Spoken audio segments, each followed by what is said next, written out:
ভাই, বর্তমানে বন্যার ভয়াবহ পরিস্থিতি। আপনি চাইলেই পারেন এই সিলেটবাসীর পাশে দাঁড়াতে। আপনি বলবেন কিভাবে? আপনার ভাই ওখানে মারা যাচ্ছে, আপনার দেখলেন তো কিছুদিন আগে একটা শিশু সামান্য এই ময়মনসিংহে পানিতে পড়ে মারা গেছে। আর আপনি বিশ্বকাপের খেলা নিয়ে উন্মাদ, মানে একদম উন্মাদ। 5 লক্ষ 6 লক্ষ টাকার পতাকা প্রজেক্টর এনে খেলা, বাংলাদেশে হাইরে কত কিছু, কিন্তু আজকে এই সিলেটবাসীরা বন্যার পরিস্থিতিতে না খেয়ে মরছে। আপনি তাদের কোনো খুঁজে রাখেন না। আপনার ব্রেনটা বর্তমানে এরকম ওয়াশ হয়েছে।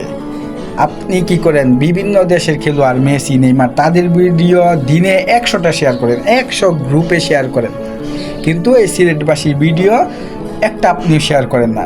বাংলাদেশের বাইরে অন্য দেশ হয়তো জানেও না যে এরকম পরিস্থিতি বাংলাদেশের।